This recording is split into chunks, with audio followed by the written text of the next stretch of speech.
Welcome to another episode of Popcorn and Root Beer, your one-stop shop for all things movies, TV, entertainment, WWE, pop culture, you name it, you can find it here. My name is Steve, I am your host tonight, and joining me is a friend of the program and one of the hosts of my favorite entertainment podcast going right now, Unbinged. That's Alfredo Brown. What's going on, my friend? How are you? What's up, Steve? It's, people on the other side of this will not know all of the rivers and mountains and things that we had to cross to get to this recording right here, man. We worked for it. We earned it. We really did. We work hard for the money. There we you do. Go. We definitely do. Yeah, just for the movie here today. Yeah, so today we're watching The Birdcage, which is, I have to start this out by saying this is my mom's favorite movie. She turned me on to this movie. It is her favorite movie, and I just wanted to make sure I showed some love to my mom. So, Mom, this episode is dedicated to you for showing me this movie when I was probably too young to see it.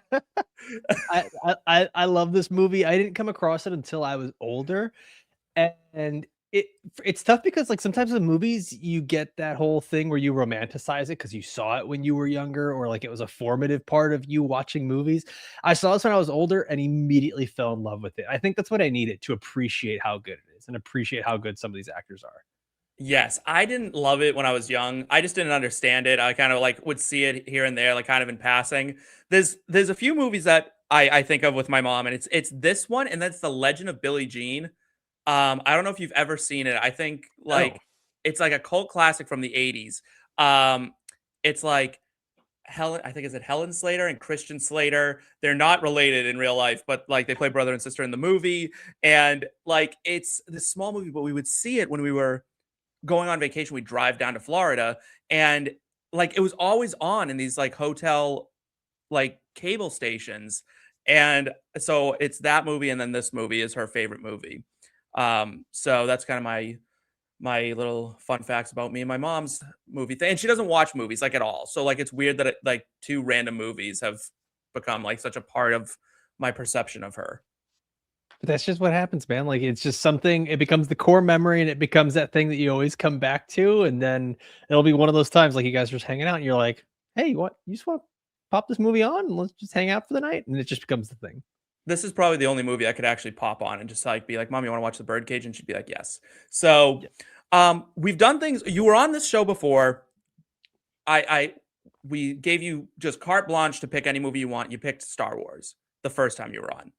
Yep. Things have changed since then, but I gave you a list this time. I was like, hey, here's some movies that we're looking at doing.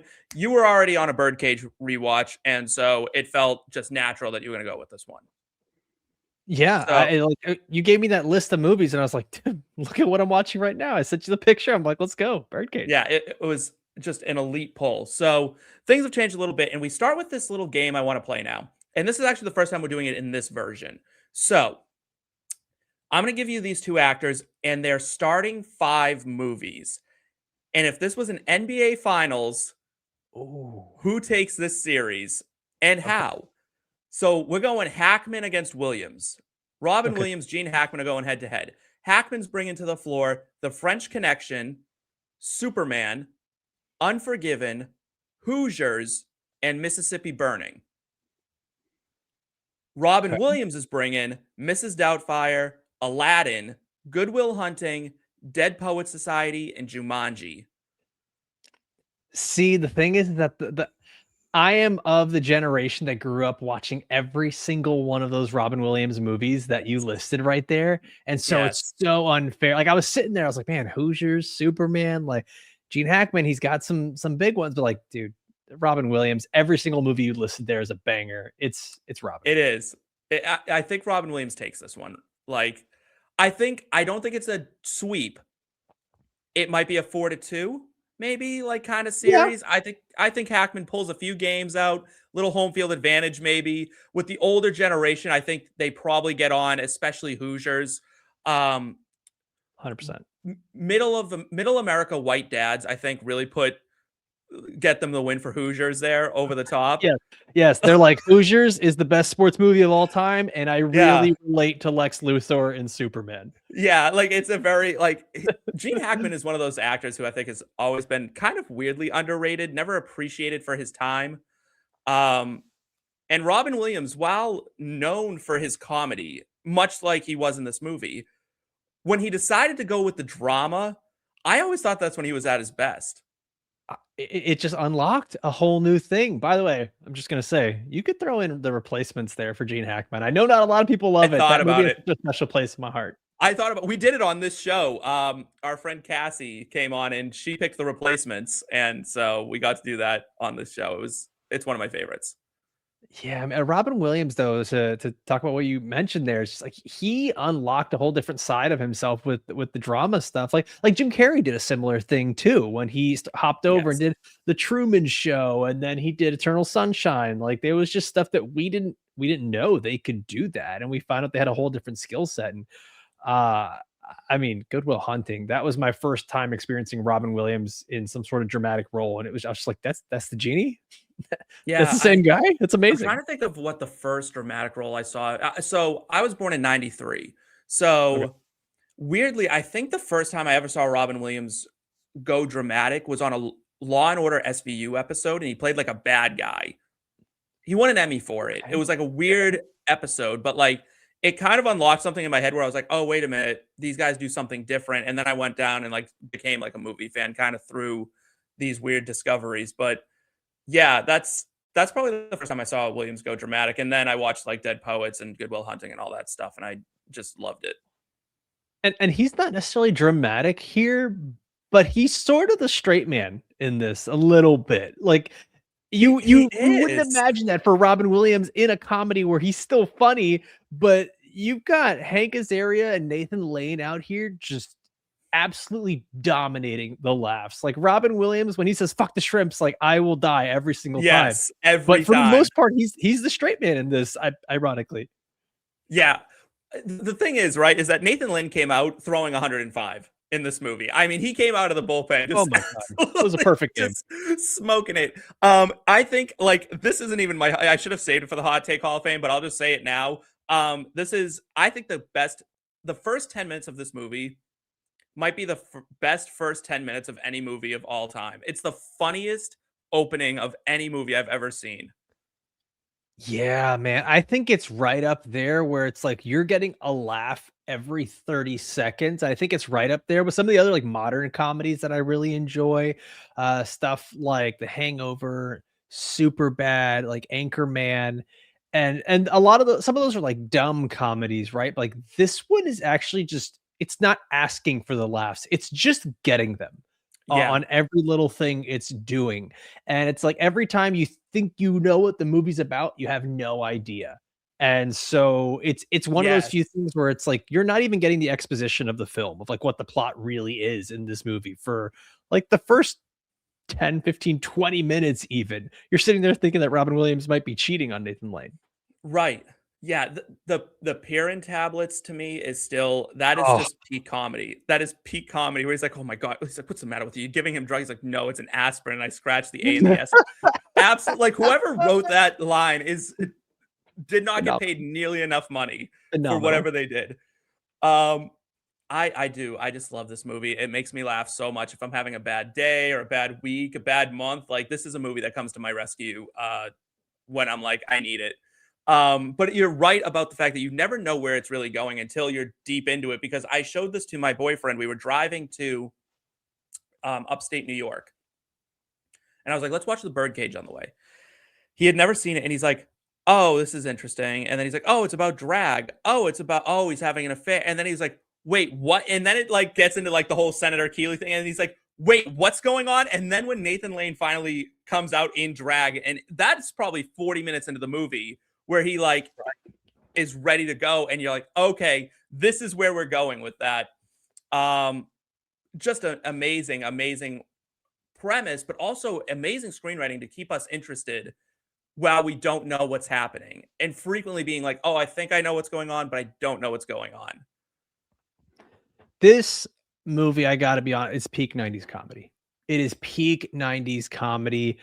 I there's a lot of questions that we have for later on in the show, Mhm. and I'm just like, this is one of those few movies that I don't know what you could change. I don't know what you could improve. I don't know how it's done at a later time or an earlier time. I think every single star aligned perfectly for this movie. Yes, and there's, like, stories behind that, and we're gonna get into them in just a second, but I Yeah. I do need to ask you, have you ever been to a drag show before? You know, I almost did. My wife had gone to a couple, 'cause I used to live down south in South Florida, in Miami. And my wife and her friends would go to a couple every once in a while, but it was always like the girls' brunch. So there was Yes. so many times where I'm like, okay, I'm down to go. Like it looks, I want to experience it one time at least. Right. And then every time she's like, well, it's girls' brunch though. Like you can't really go to girls' brunch. It's And like then you're you're not not going to invited. show up afterwards because and just do that because like all the girls are there. None of their boyfriends Right. or husbands are gonna be there. So I'm like, all right, cool. And then it's like I'm getting older now, and it's just and now we've moved away. So it's like, okay, if we're gonna do it, it's got to be like a whole weekend where we're down there in Miami with some friends. Yeah. I've gone to a few. I'll be honest, I'm not a huge drag person. I like totally appreciate like drag and the art of it and all that stuff. I just was it. You know what happens? I always wind up getting pulled up on stage, and like I don't know why, and I really Mm. don't like it, and I don't know how to like not get pulled. You know what I mean? But I've always been pulled up on stage, and I always wind up having to participate, and I just get really uncomfortable um, standing in front of people like that, which is ironic considering I sit in front of a camera and like express my thoughts to as It's many people totally as I different. possibly can. It's totally different. No one's here. Like I'm in my little Yeah. office and like hiding in my house. So all right. Here's some fun facts about the movie, or not so fun facts, depending on how much you like facts. The budget, $31 million. Pretty good budget for a movie like this. Made 185. $185 million. So smash hit. 85% Rotten Tomatoes, 81% popcorn meter. So the critics a little more on board with this than the audience. Are we It's surprised by that? it's the 90s, man. Like I'm surprised that the audience score is that high in the I 90s. Like also I'm a little surprised. I'm surprised this anything movie that made was 185 million. right. I think that's the Robin Williams effect. I think that is It has to 100% be. the Robin Williams effect. I think that is like how much do they show you in a trailer? I feel like a lot of people went into this movie not truly knowing what it was about. And then they just got there because they were just there to see Robin Williams and Nathan Lane and Gene Hackman. They're like, okay, I know all these actors. It's got to be a great movie. Yeah, and there's no way you were walking into a Robin Williams movie and then you're like, "Oh, that's the genie. Oh, that's Timon." Like, there's no way you were walking in expecting this. Like, you were fresh off of a Disney, like, Disney stupor. sitting there like, what? Yeah, Disney definitely was like, "What the fuck is going on here? You just poached, like, 2 of our biggest assets and just made this, like, insane movie." That's so Rotten Uh, Tomatoes, this is the consensus kinda, um, critic blurb is Mike Nichols wrangles agreeably amusing performances from Robin Williams and Nathan Lane in this fun, if not quite essential, remake of French Italian comedy La Cage aux Folles, which my French is not great, my pronunciation is not flawless, but this is a remake. Roger Ebert, though, we love Roger Ebert, gave the film three stars out of four, writing that while the material will be familiar to those who have seen the original 1978 film or its Broadway incarnation, what makes Nichols' version more than just a retread is good casting in the key roles and a wicked screenplay by Elaine May, who keeps the original story but adds little zingers here and there. And boy, did Elaine add little zingers here and there. I mean, that pen was on fire. There was dude, literal flames coming off the pages. try chewing more gum. Like there's so many of those that are just perfect. The gum helps me think better. Honey, It's chew more gum. yeah, you're Come on, wasting man. your gum. That was amazing. Like it was Oh, the I love um Agador's just entire personality. Hank Azaria in this movie. I think he should have gotten an Oscar personally as like best supporting. Like it's like, are you afraid of my Guatemalaness? And it's like, you what? oh, My it's so perfect because Guatemalaness. my wife is half Guatemalan, half Colombian.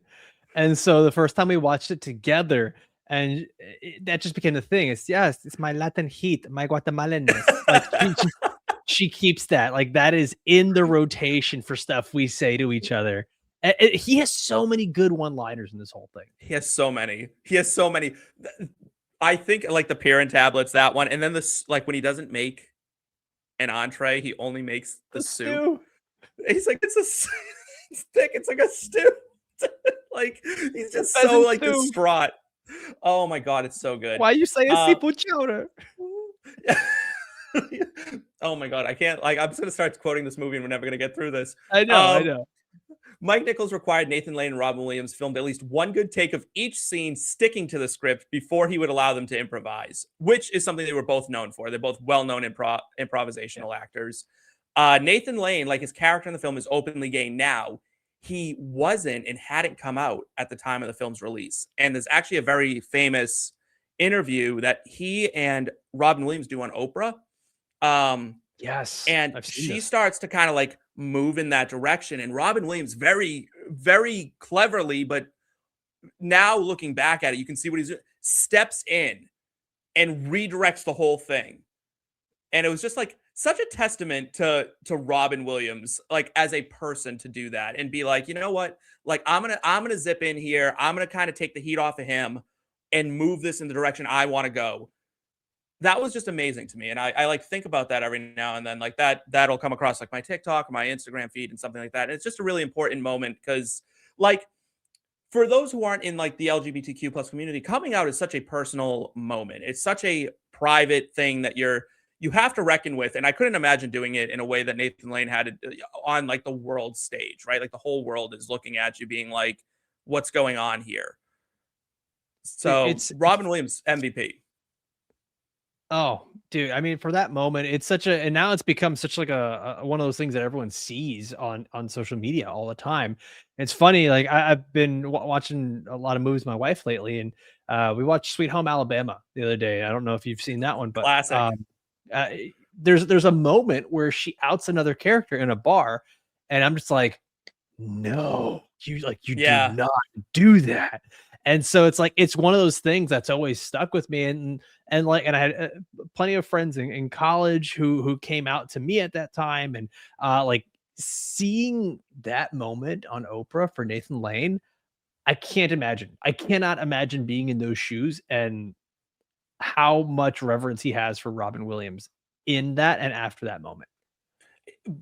It's such a weird feeling because when you're in the closet and someone references, even jokingly, that you might be gay, and this is speaking like as a personal from a personal experience, there's this feeling that like I can't even put it into words. Like everything locks up. Your entire all your insides like squish. And it's like the worst feeling in the world because you're like, oh my God, are they on? Like, do they know? And even if it's like a joke, like with your friends, like it just it's horrifying. But good for Robin Williams. That was really great of and just like a testament to kind of what we lost when we lost Robin Williams and just the person he seemed to be. This is a weird fact, and I don't know what to do with it, but Paul Thomas Anderson has said that this movie is one of two films that without fail or question will make me stop dead in my tracks and watch all the way to the very end, no matter what else is happening or needs to get done. And the other film is The Shining. Okay. I don't know. Kind of I don't went know the what other to way do on with that one. like, I, Paul Both Thomas ends of the Anderson's a weird spectrum guy. here. Like PTA is just a weird guy. I think he's just like an odd duck, and like that's just what he does. See, this movie makes me like existentially happy. The Shining, I've seen it once. It gave me so much anxiety watching it that I was just like, I get it. Really? I understand the movie. I'll be good. I don't need to watch it again. Are you not a horror fan, or are you like? That's the thing is I am. And I was on like a whole Stephen King thing. And I was like trying to, I even watched, I watched Doctor Sleep after that. And I enjoyed Doctor Sleep a lot more than The Shining, which I know is probably not popular opinion, but Well, it's, that might be because Kubrick wasn't torturing Shelley Duvall the entire movie. yeah, yeah. Exactly. That's Like, like for me, I was just like, okay, this is almost like a torture porn at this point. Like it is just it's going on so long and it's so anxiety driven. I was just yeah, like, I get it. You did exactly what you set out to do. This is a one-timer for me. yeah. That's movie has so many stories. Like Shelley Duvall had to be like institutionalized for a while after that movie because like Kubrick was Wow. awful, like just like crazy to her, and like he's like, I needed to break her. So that, like, he's on record being like, essentially, I needed to break her psychologically so she knew what it was like to be like in that character's shoes. I'm like, things were different back in like the 80s and 70s. Actor. Yeah. Like there's what's his name? William Friedkin, who did The Exorcist, slapped one of the actors right in the face as hard as he could to be like, so they'd be shocked. And he's like, that's the reaction I wanted. And he's like, roll the camera and like videotape them after he had slapped them in the face. And he's like, got it. I'm like, things were just a wild west. Wild. And then this is one more fact, and we're going to dive into the categories after this, but I thought it was worth mentioning. Pro wrestler Eddie Guerrero based his Latino Heat character off of Agador's Guatemala-ness line. Amazing. That is the best fact for the whole movie. Holy shit. I like that one. I was like, oh, I love that. That's incredible. I'm like, that's insane. That's a crazy connection. That's Eddie Guerrero diagram of this show right here of just the wrestling and movies coming together in like that's right. Awesome. That's right. All right, you ready to hand out some awards and show some love and maybe a little bit of shade here and there. MVP of the movie, we'll start positive. Performance, scene, or element that makes the film. I'll let you start. You're our guest.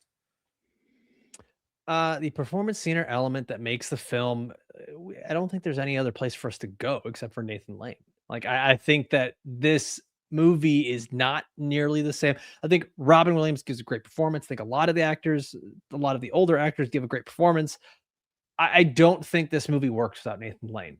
I don't think people are laughing as much without him. I don't think that there's as big of an audience draw without him. And I think the way he plays this character, I think it makes a lot of people who are maybe uncomfortable with anyone in drag or uncomfortable with someone who, in the gay community. They went into this movie, they got to kind of get to know Nathan Lane in this movie as the character, and said, oh, it's not as weird or different or as scary as I may have thought. And like, I actually think like there's a lot of maybe breaking down barriers that for as ridiculous as Nathan Lane's character is, right, there's so many moments of comedy that make you say, I love this person, I love this character, and I'm rooting for them by the end of not by the end, but within like the first 15 minutes of the movie. And it's a testament to Nathan Lane, right? Because his character would be hard to like otherwise. Very, very hard, because he's so over the top and takes everything to like that like nth degree of insanity, right? Like he takes everything to way too hard and is like, it's a sort of Michael Scott of drag almost. Yeah, a bit, right? Like just it's so mind-bendingly insane, but he does it in a way that just makes you love him in this movie. And I think that's been Nathan Lane like in general in his career, right? He takes these characters that shouldn't work, they're too big, they're too much, they're too hard to swallow, and he's like, no, I got you, I got it, and he makes it work. Yeah, I think I think he committed to it. He committed to the bit of let me kind of show how ridiculous this character is. And then the great thing is they get to use that later when he comes in dressed up as a woman. Like, it just, all of the ridiculousness that you have early in the movie pays off in that moment. Yeah, absolutely. I also had Nathan Lane from my MVP, so I was right there with you. Weak Link Award. Little less love. I'll start because I like to take it on the chin when it comes to being the negative one on the show. It's Dan Futterman as Val. He sucks. He sucks. Just awful. He's just awful. Just awful. One of the worst. Like, first off, his acting was not good, but his character also sucked. Everything about Val was not good. Like, that dude was, I don't know if he wasn't prepared. It was almost like he was reading off of cue cards the entire movie. It was bad. Like, all of it was bad. Like, all bad. Can I also just say, like, I think he's the true villain of this movie. Like, he's absolutely the villain of this movie. I actually don't think it's the old crotchety Republican senator. Like, it is the son who from the get-go is like, hey, Dad, by the way, I need you to be someone totally different. Right. He's absolutely the villain. That guy. Yeah, absolutely. Fuck that guy. Because you're right. Because here's the thing about the senator is he changes. The senator changes throughout the movie. He learns his lesson. He becomes someone better. Val never becomes better. At every opportunity, he does the thing that I'm like, that's the wrong thing to do. Yeah, I just there's even from his initial meetup with Robin Williams to the end, there's not a moment where you're like, I really like Val. Like Val, really, I'm rooting for that kid. I hope it Yeah. works out. Honestly, Yeah, by he the works end out. of it, I was kind of hoping that the girlfriend or the fiance would break up with him. Yeah, that would have been a better. I think that would have been a better fate for him. Not necessarily a better movie, but a better fate for him. I totally agree. Do you have a different weak link, or were you going Val the whole way? Yeah, I think it's Val. I think it's a little bit of the fiance as well, Callista Flockhart, but I think I'm gonna go Val here because he has That's such a more prominent role and it just does not work. It does not work. Not often you get to hear Callista Flockhart's name anymore either. I don't know what really happened to her. She never really became, I think, what people thought she'd become. It never really It's happened for her. I think she got Ally McBeal, right? And then Yeah. she's married to Harrison Ford, and that was kind of it. Like it was just Is she still married to Harrison Ford? yeah, they're still married. And I was surprised. They're like 20 years apart. Yeah. Maybe, you know what? Maybe she was just like, I got it made in the shade. I'm married to Harrison Ford. What do I need to do? Yeah, exactly. You know, that's fine. All right. Portal Scene Award for Best Scene in the Movie. I have some nominations, and you could pick your own, but I wanted to give these ones just because. The scene with Nathan Lane refusing to go on stage. The whole first 10 minutes essentially is the portal scene for me. Agador asking why Robin Williams won't put him on the stage. That's his, Guatemalan-ness, his natural heat. Clothes on. Armand, why don't you let me be in the show? Come on, aren't you afraid of my Guatemalan-ness? Your what? My Guatemalan-ness, my natural heat. You're afraid I'm too primitive, right? To be on the stage with your little estrogen rockettes, right? Armand teaches Albert how to be straight. The John Wayne walk, to me, is one of the funniest things I've ever seen in my entire life. Howdy, man.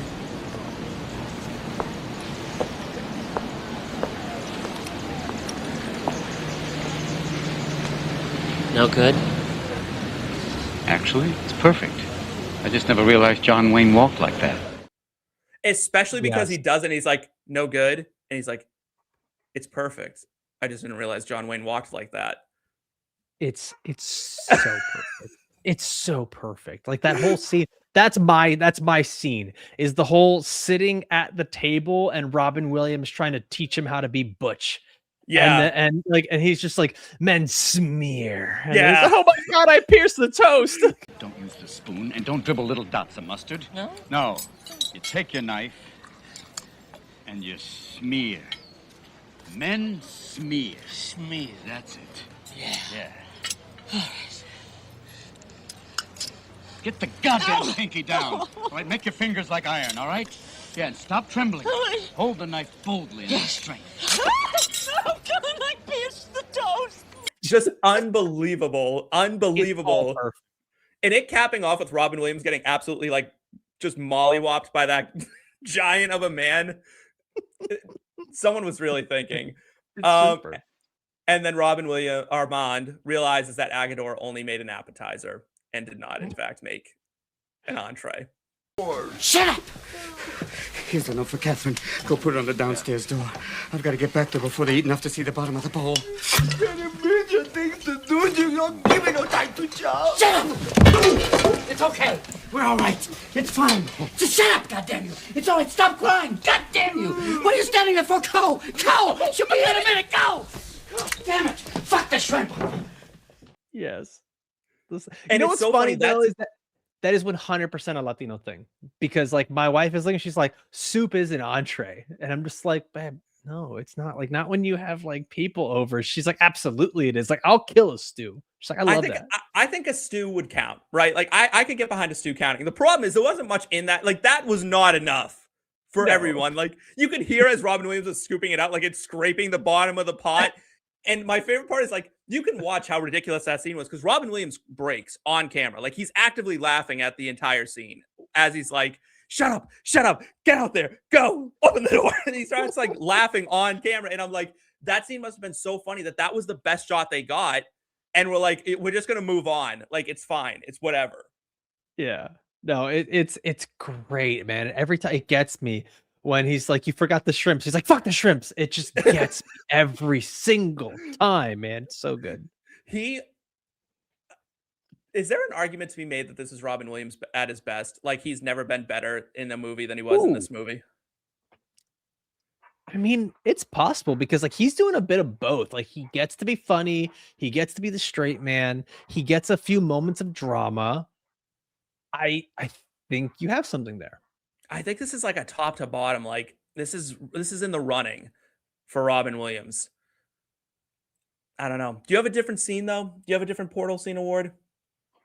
I would say, I mean, it's for me, it's definitely a favorite scene has got to be like just sitting there and the Pierce the Toast, John Wayne walk like that. Yeah. If there's one I'm gonna add, it's the last reveal with the senator in full drag, where like That was funny. we've come full circle of that. Like it's just 'cause I think it's the thing that you least expect in this movie, and it's not just that he's in drag; it's that like little by little he's getting into it, and he's just kind of like Yes. bouncing around. He's like, okay, this is kind of fun. And then like someone Yeah. else is hitting on him, and then he kind of like he's feeling himself a little bit. And it's just like I don't think it's the most effectual part of the movie, but like I think it's just a great way to cap it all off. I think it's a great way to cap it all off. I also think it's a crazy messy ending. It kind of was like there Oh. was no great way to land this I don't think plane. they knew how to finish it. Yeah, I don't think there was a way to finish it. Like, I've watched it so many times, and I'm like, I couldn't think of a better ending anyway. Like, it's just like it had to just end. And so you just have to do something. I do want to throw a little love, because we haven't mentioned her yet. We've mentioned everybody else, but Diane Wiest in this movie is so good and so funny and plays her character with so much commitment to it, right? But like so earnest and honest, where she's like, "Oh, they're a cultural attaché." What? First off, that's a suitcase. Like like she just buys in. When they're looking in the bowls, and she's like, "What is this? They're playing leapfrog," and like and it's very obviously a pornographic scene at the bottom of the bowls.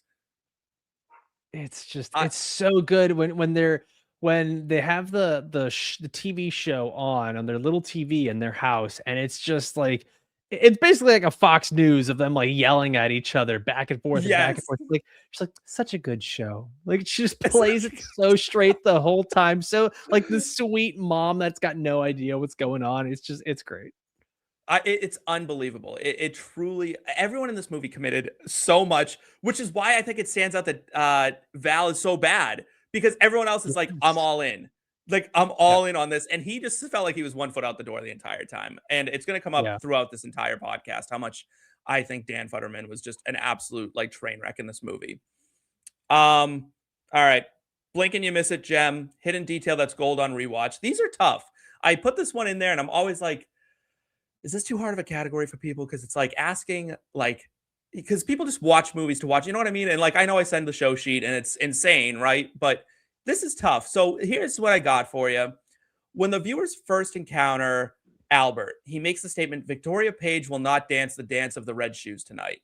The film The Red Shoes that came out in 1948 stars Moira Shearer playing a character named Victoria Page, a ballerina who is in romantic turmoil.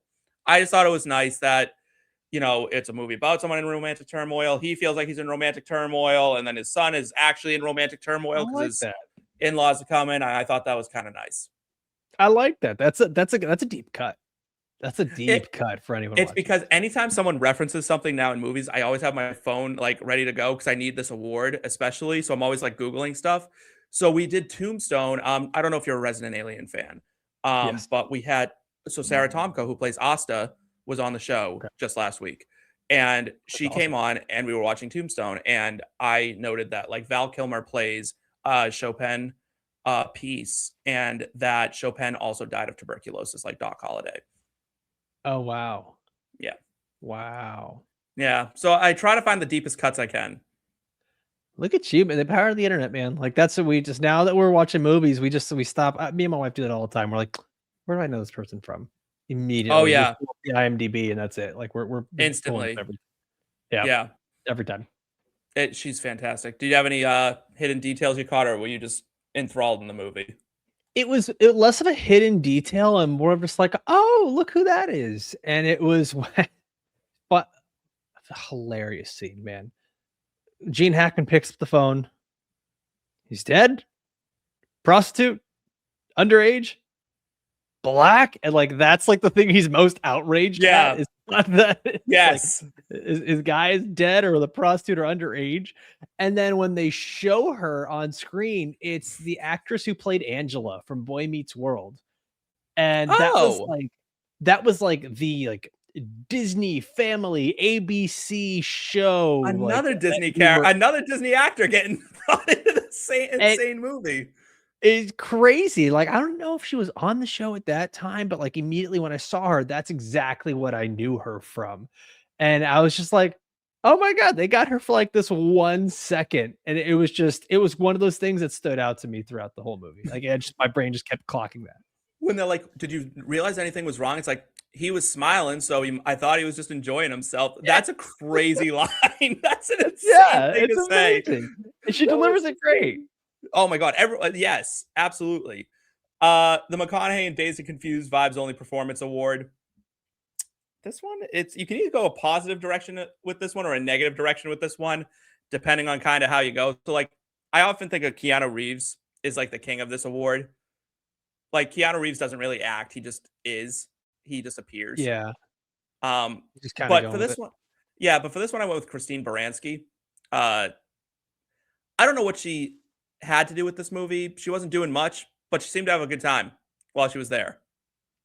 I think you nailed that. I think that is exactly it. Like she almost continues to be like the mom in Bad Moms Christmas or like like Martha May Whovier, like all of her roles that we've seen, or like Mamma Mia. Like she just took a moment.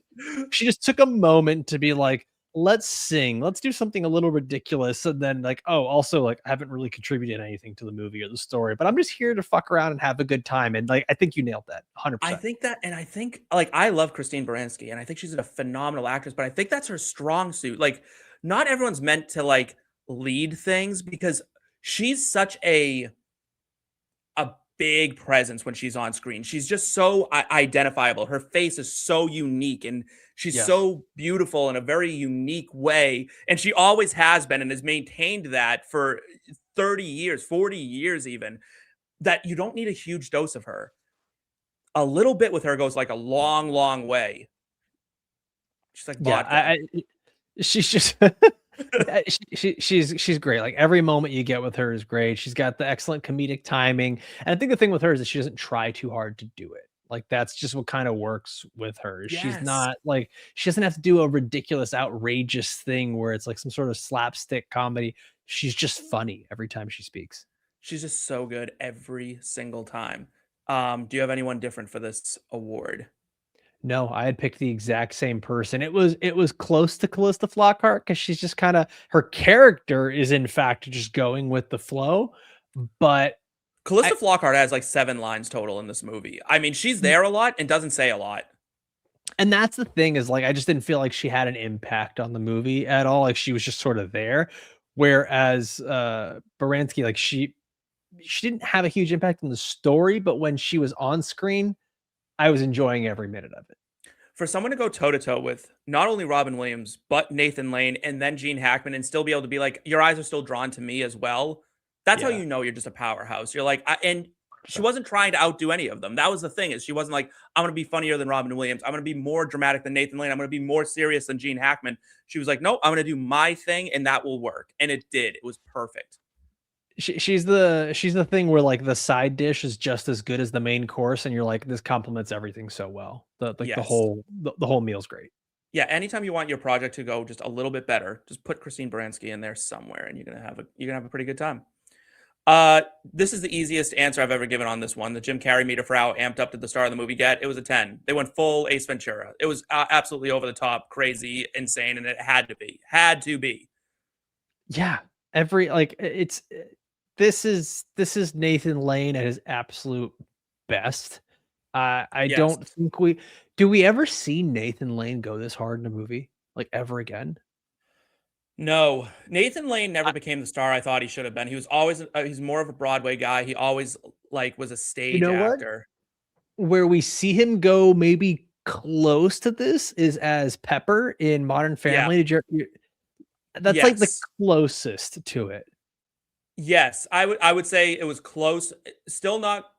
He doesn't quite hit the manic levels of No, Albert in no. this movie, but he certainly turns it up for Pepper, and it's like almost like a callback. I felt like to this character in a way. Yeah. Um, yeah, you'd hear him as Timon kind of send it every now and then. Which is great, but it's hard to do as a animated character. Yeah, I think this was, but you could pick Robin Williams. I thought he was out of 10. I thought Nathan Lane was out of 10. I thought Gene Hackman turned it way up from what we normally see Gene Hackman do. That's true. I'm not gonna. So the thing is like, if I'm gonna compare, like, I'm comparing Gene Hackman that plays Lex Luthor, and I'm like, okay, that's him doing the comic booky villain thing, and like to me, that's him at the 10. It's a different version of it, but it is also him turned up. Robin Williams, it's so hard because you've got him doing Good Morning Vietnam, you've got him doing Aladdin, you've got him doing Mrs. Doubtfire. Like he is turned up to 10 so often that Robin Yeah, Williams he has to go to 11 for you to be like, holy shit, man, Robin Williams, calm down. yeah. Robin Williams. Yeah, he brought it on everything, right? Like he was always Yeah. kind of in that mode, and it was because when he pulled it back, and you got Good Will Hunting, and you got Dead Poets, he brought it down, and it was so powerful, and I think that's probably why. Yeah. But this is a really hard category that we're about to ask, and I don't have a great answer, but I got a few. Is there a better title for this movie? You got anything? I don't think so, because I think that you do need something that is just ambiguous enough that makes people go, what's that about? You Yeah, know?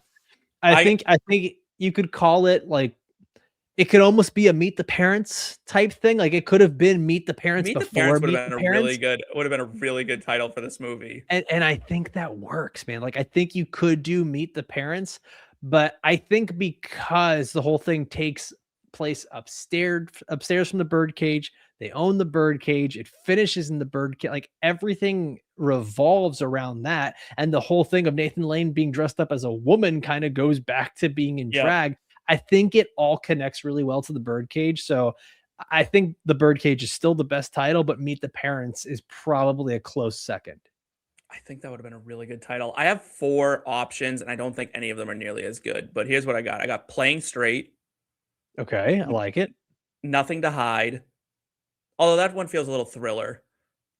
Yeah, Little I like Playing Straight much better. That like I think that fits like the comedic yeah, tone of um, A Respectable Family, it's just it. Okay. and then Drag. Oh, I think that works too. Yeah, I think drag and Playing It Straight work, eh, but like you think about like audiences in the 90s, and I think that's where I worry is like too many of them would be like, nah, not for me, you know? Yeah, yeah. I think the Birdcage was, you're right, ambiguous enough that it got people into the theater. I heard this on a podcast that inspired this one, and we are not sponsored by them, nor do they know about us, but it's called The Rewatchables. And I've heard of it it. was for Just a little crazy. podcast making its way. It's just a little, yeah, just a little. We're, yeah. They were doing Crazy Stupid Love, and Oh, I just they were listened to like, that with Mina. yeah, with Mina. And Yeah. so when they're talking about the fact that like Steve Carell was concerned, he's like, college guys are not going to go to the theater and say, "Can I get 4 tickets to Crazy Stupid Crazy Love?" Stupid Love. Yeah. Yeah, and I'm like, you got to have a title that demographic is willing to go up to a counter. I mean, or at some point tell their friends, "This is what I went to go see." Yeah. Yeah, it's funny. I actually almost told you like, "Hey, you want to do Crazy Stupid Love?" Because I had just finished watching that as well, and I I listened want to to the do it. Rewatchables I podcast of want that. I want to do it so bad, but I just did it so recently, and I'm like, listen, I've already borrowed as much as I can borrow from from the Rewatchables on this show. Which I want to go on the record right now. So it's a little sidetrack. Jake and I did this show years ago, like, and we did it. It was called Take Two at the time, and I kind of did this like, oh, let's give out awards, let's do like fun stuff like that, having no idea the Rewatchables existed. Damn. So then when I started Did listening they to steal it rewatchables, from you, or you have no, no. similar without knowing they existed? I was doing something similar without knowing they've existed long Okay. before me. But like when I found the rewatchables, I think someone actually said, "Oh, your show's kind of like the rewatchables," and I was like, "Oh, what's that?" And they were like, "You should check it out," and I did, and then I was like, "Oh shit, this really is," and I started to refine this show, kind of how the rewatchables does it, but like I did not get the idea from this show for this show from the rewatchables. I just want to put that out. Dude, there we go. We also have another new title, Setting the Record Straight. Also, Yeah. that's too long though. That's too long. No, it doesn't work. What about Set It But- Straight? Set It Straight. I still like Playing It Straight. I think he did a good one there. I think Yeah, I like think that that's one too. solid. Yeah. We can skip the Ellie from Up award. That doesn't really fit this movie. No one should die in this movie. There's no reason for people to die in this movie. So Except for the other senator that dies. yeah, the other senator that died. Prostitute. Yeah. No Ellie from Up award. We can move right on to just one Oscar. This can be any category that the Oscars have. Oh man. Could it be makeup? Could it be hair and makeup with Nathan Lane and with how many performers we have in the drag club? It could be. I'd push back on, but if you feel like it earned it, I could give it. Because like set design isn't actually set design was actually cool. Like I was telling my wife, I was like, that "Can you apartment. imagine living in that apartment? That apartment's great on They South must have been Beach." doing really well. They must have been doing really like the Birdcage must have been very popular. I know it was packed and like there were Kennedys there, but they were doing really well. That's a big apartment. Well, they might own the building, or it's part of it where like that was like that could have been like an office upstairs that got converted into a home or anything. I don't know. Man, for the Oscar, I mean, on my show sheet, I wrote Nathan Lane, and that feels too chalky to be like, hey, he killed it. He gets an Oscar for this. So I wanted to go something a little different. But do you know what? think, here's a question for you. If Yeah. this came out today, let's just say it was the exact same movie. Do you think Nathan Lane gets the nod? Because he didn't at the time. No, I don't know if I don't think he does, because comedies just don't get that, man. Like they It's such a really shame. don't. that's a shame. And if this had a better ending, I would have said like, you know, original screenplay, but it's also not an original screenplay. I think this movie is hampered by the fact like it's just not built to be an awards type movie. it's not tight. It It really isn't. isn't. I gave Like, it to the there's script. no original score. Like there's Yeah. nothing there. I gave it to the script. I did. I gave it to the screenplay because it's so funny. It's so well written. It is. But the problem is, right, is that I want to give it to the script, but do we know how much was improv versus written on the page? I have to imagine with Nathan Lane and Robin Williams, there's got to be so much improv. Yeah, it would be like giving the script to Anchorman. You know what I mean? Like Anchorman was mostly improv, Yeah. and like you kind of give them a direction, but yeah, I don't know. Could I? Yeah, I guess it feels chalky, but I'd probably go, yeah, Nathan Lane. And is he lead or is he supporting? Oh, that's true. Would you say we're going to call Robin Williams the lead in this? I think Robin Williams is the lead in this. Then yeah, I think actually, now that you say that, I'm going to take this back. I think Nathan Lane gets the nod for best supporting actor and would be in the running the same way Robert Downey Jr. was in the running for best supporting actor for Tropic Thunder. Yeah. Yes. I think that's fair. I would have also considered the director if I just feel like Val was so bad in this movie that I'm like, it just knocked you right out of the running. Like, I just feel like he fell asleep on the job there. Yeah. This is where I'm going to miss Jake because he always gets a giggle out of like the fact that I love this category so much. But is this movie better with Gwenyth Paltrow, Joe Pesci, Adam Sandler, Viola Davis, Nick Offerman, or Jim Carrey? You got to add one to the movie. So which of these six make it the best? Is it one and replacing someone or? Yes. Okay. Or you can create a character. You can also create a character for them. I think Jim Carrey is too much. I think you can't have him playing with Robin Williams. Because he's going to try to go head to head with them. Yeah, and I don't think he could replace him. I don't. You could maybe get Adam Sandler doing his sort of like hey thing from like the late 90s, early 2000s as Agador, but I think the movie gets worse with that. I think the movie gets much worse with that. I think that you could I mean, Nick Offerman, obviously it's a different time. I think Nick Offerman works really well as Senator Keeley in this. I think Offerman works great as Keeley. I think Gwenyth gives more to I'm forgetting her name because they say it like once and then never mention it. Callista Flockhart. Gwenyth, but I went Peche as Senator Keeley. Okay. That's so tough because in the 90s, I think everyone is seeing him as Harry from Home Alone. Like that had just come out. Right, but I think Casino had also just come out. Oh, that's true. Yeah, Pesci was doing everything. Like he did Lethal Weapon. Pesci was doing everything. Like he was just I think it works. I think that works. I think Pesci would be really fun as Keeley. He's got to tone down the Pesciness though to pull off being a senator. Yeah, he can't be like he can't feel like a mob boss, right? He's got to be a little more buttoned up than we usually get Pesci. Yeah. That's a really good point. That's a really, really good point. That's tough. All right, let's give out the Thackery Binx let's recast that role award, and we can just get it out of the way now. It's Val. We're recasting Val. Out of this movie. Like get out of this movie. And you could replace him with a traffic cone for all I care. Like literally, like it doesn't matter. They just had like if they did like the VFX thing where it's just like a tennis ball on a stick and like that was Val the whole time. I'm in. 100%. There's no way that Nathan Lane and Robin Williams didn't go to the director at one point and go, "This guy's giving me like nothing, not a thing." Yeah, like I just didn't work. One of the all-time worst performances, I think, in a really, really good movie. I'm trying to think of other real, and I'm talking like really good. Like there's bad movies that get made all the time. Like you can't be like Madam Web. That was a mess start to finish. This was a great movie that had a terrible performance in it. And I'm trying to think of other ones where I was like, what on earth? And I'm trying not to let my bias come in because sometimes I think like this is a hot take, but I think Cruise does this frequently where he's in a really good movie. And I think he's just not it because he's just playing Tom Cruise and it drives me nuts. Yeah. Weirdly enough, Keanu Reeves in Dracula comes to mind and it's not his fault. They asked him something that was just way out of his wheelhouse. Yeah. Right, because he's off a Point Break. Right, I think he was coming off a Point Break, gets Drac because they're like, oh my god, we need like a big name to play this guy, and it just the British accent got away from him. It turned into a mess.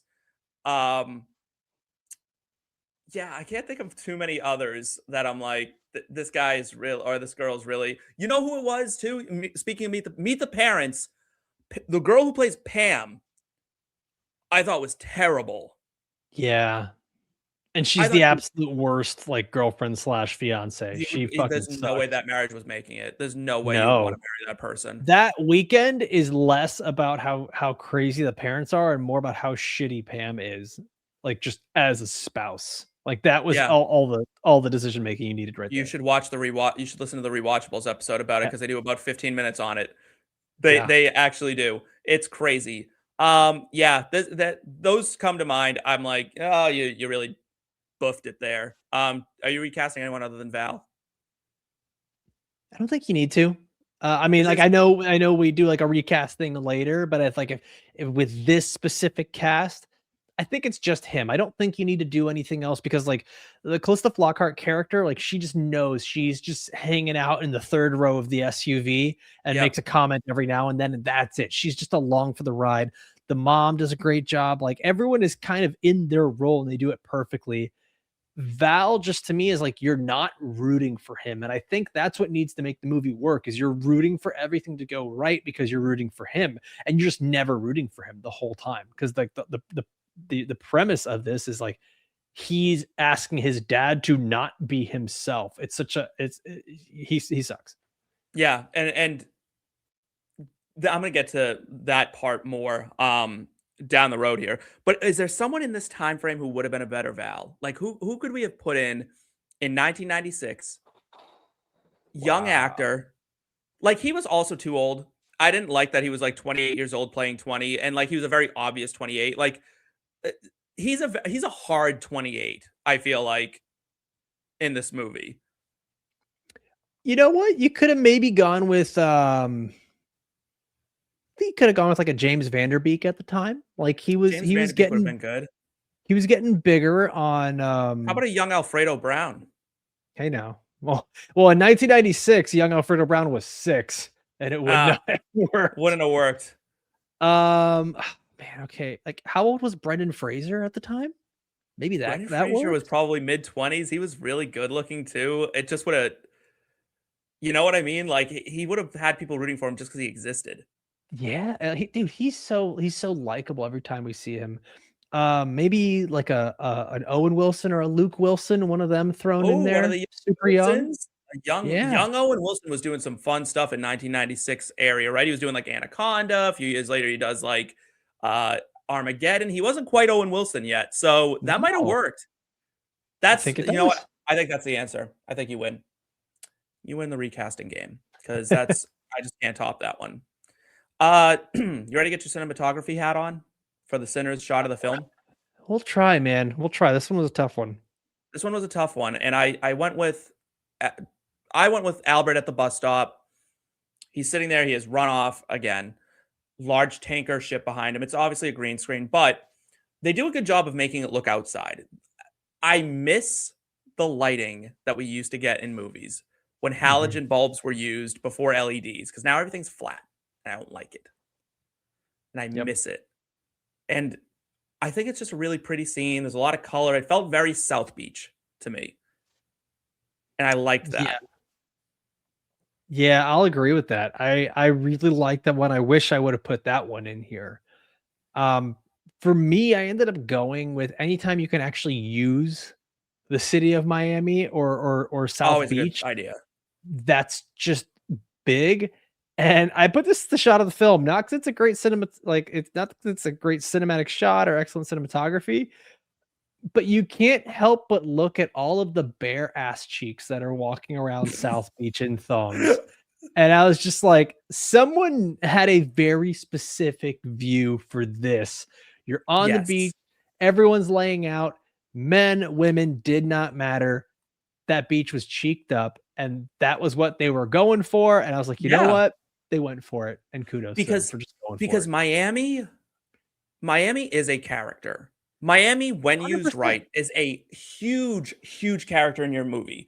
And it drives me nuts when movies go to some of these places and don't utilize. There's very few cities that I'm like, that is a character in your movie. It's like LA, New York, Miami, and essentially Chicago. And Chicago can even be thrown off the list. Boston, if you want the accent. Like The Town, top-notch Boston movie. But this movie uses Miami really well. I also like the shot of Christine Baranski on the bridge when they like peel back and it's like her stuck in all that traffic. I thought that was like pretty cool too. This movie was not going for any cinematography awards. No, but I was actually going to use that one as well, because I also like anytime that you can see through the window, like the cruise ships and stuff like that. That's just that's one of those nice. I've been there, I lived there, and just like driving through there, you're always, no matter how many times you go through, you're always in awe of the ocean and the Fisher Island and Star Island and just everything there in South Beach and downtown Miami and Brickell. And at the time, the Miami Heat Arena was not the same, but like all of it, it's a beautiful spot. And you know what's so like kind of tragic in my life in a weird way is I went to college down in Florida. I'm a Florida State Seminole. So I was up on the Panhandle, and the only time I've ever been to Miami is at the airport. I had to fly home. I flew out of Tampa, flew down to Miami, and then flew back. And I'm like, I've never made it to Miami, and I don't know why. I just haven't gotten there yet. It's fun, man. Just way too expensive. Way too expensive, but it's a lot of fun. If you plan it out right, it can be a really good. I think you need to do like 3 to 4 days. I think anything more than 4 days, you've been there too long and you can't wait to go home. Anything less than 3 days, you didn't really experience much.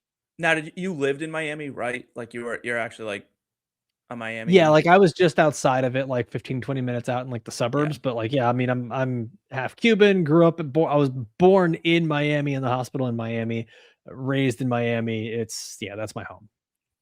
Yeah, I had a lot of friends from Miami, and they were insane. They used to drive home from Florida State. That's like an 8-hour drive. Yeah. I'm like, that's terrible. Why would you drive home? And it was like every other weekend, they're like, I'm driving home. I'm like, what are you talking about? Florida's such a terrible state to have to drive through as well. That's so bad. It's awful. It's so flat. It's so boring. Like I have to do what you mentioned is like throw on a movie that I can listen to because it keeps me awake when I'm driving through Florida. It's Oh, yeah. just sucks. It was awful. Just not one of my least favorite parts about driving or being in Florida, living in Florida at the time was that. Okay, this is one of the most confusing awards we have, if not the most confusing. The LeBron James Decision Award for if this movie is any of the cast or crew's apex of having control over their careers, like kind of peak of their powers. Robin Williams. I'd say probably not. I don't think so. No, I think it's when he proves that he can do both comedy and drama. He wins an Oscar for, was it Good Morning Vietnam that he won the Oscar for? I think so. What was year was that? Good Morning. I think that was before this. No, it was. I thought it was like 87. yeah, 87. 87. Yeah. So I think Robin Williams was already at his peak, where he was kind of just doing whatever he wanted at that point, and this was a fun film. This was a fun film for him. Like it, because you can't Good Will Hunting was before this, and I think it was before this, and then Dead Poets, Good Morning Vietnam, Mrs. Doubtfire. He had like a string there that was. Yeah, I actually think if anything, Robin Williams is kind of going a little downhill after this. Yeah, Like, I think this was not like much kind of a else. downturn for him, which is saying something considering this movie was actually a pretty big success. Yeah. Nathan Lane, I think it was. I think this is probably peak Nathan Lane. Peak. Yeah, this is him at his absolute peak, and I'm like you, or I'm surprised. I think this did two things. I think it showed that he could take over a movie the way he did, but then I think it also pigeonholed him into people maybe saying like, well, that's the version of Nathan Lane we're going to get for him to take over a movie or to be super funny. And like, I think this was it. I think he hit his peak here. Yeah. And that was it. It was sort of like the Tobey Maguire Spider-Man. Yeah. I was like, oh man, he was leading a franchise. He's leading movies. And then we really didn't get much of him after that. And I think really was a very short peak. And it's so interesting because there's this, I almost included in the facts, but I didn't, but he was supposed to be in a Broadway show. As a matter of fact, the song that Robin Williams and Christine Baranski keep singing to each other is from the show that he was supposed to be in. It gets cut from the show. But the director of this movie went to the show and said, I need you to delay this show so I can have Nathan Lane for this movie. And they did. And then a year later, they put the show on, and then he wins a Tony for it. So it all like worked out. So not only did he have like a blockbuster hit, and he goes and wins a Tony right afterwards. So this has to be about the peak of his powers, right? And I think that's also probably what he prefers too. Like he's always been a Broadway guy. He even does the producers, both on stage and for a movie with Matthew Broderick. Like I think it just, I think this Broderick, was that's also a name you don't hear often anymore either. No, you don't. Actually, both of them in Modern Family. Now that I think about it, they have both were had in Modern Family. Yeah. Yeah, Matthew Broderick plays a gay man in Modern Family. Yeah, I was about to say, I'm like, they both play gay people. Yeah, that's fantastic. That's so funny. Matthew Broderick will be in a movie that we'll do on this show at some point. I don't know if you'll be here for it, but we're gonna do Godzilla. No Hard Feelings. I had to. Okay. No, not Godzilla. God, that was so bad. Oh my God. Gene Hackman, probably not.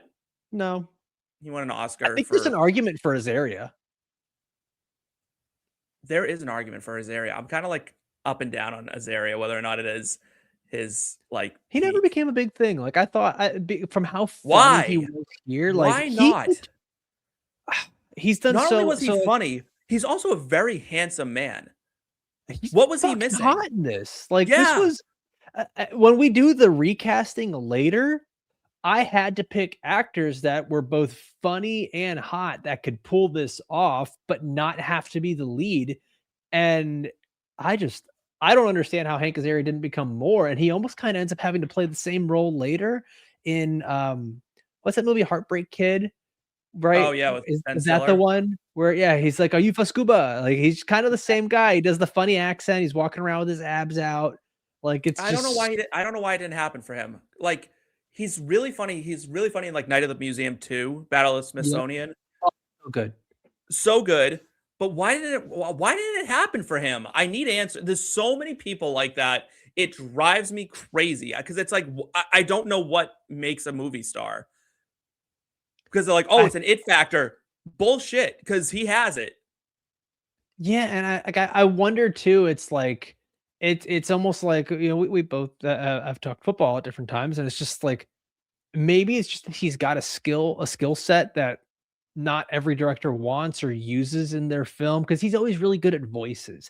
I think he's great with the comedic timing of those voices. Yeah. And then each film is just like, okay, well, we don't need a guy to do a funny voice. We just need a guy who's funny without doing a caricature. And I like, think that's it. But like, I think he could probably do more. Like he really is just The Simpsons, right? Like that's kind of what his career turns into. Is he's a boo. He did, he did a show where he is like a baseball announcer, Brockmire, I think. I haven't seen it. So like I never saw it. Yeah, Brockmire, and it lasted for like 3 seasons, but it was supposed to be very good. But that's also him once again. Oh, I'm thinking Along Came Polly, by the way, that movie he was in. Oh yeah. In Brockmire, it's the same thing. He's a baseball announcer, but he's doing a fun voice like this. Like he's almost always having to be a caricature. I wonder if he Smurfs, he's in that too, and he has to be whatever the bad guy's name, whatever, and he has to do a funny voice there. Gargamel. Yeah, sure. Yeah, Gargamel. Yeah, I wonder if like no one ever threw him like a rom-com. Was like, you know what? Let's just see what we got here. See if he can do it. I don't get. Shame. Oh my gosh, that's right. He's the voice of the Bat in Anastasia.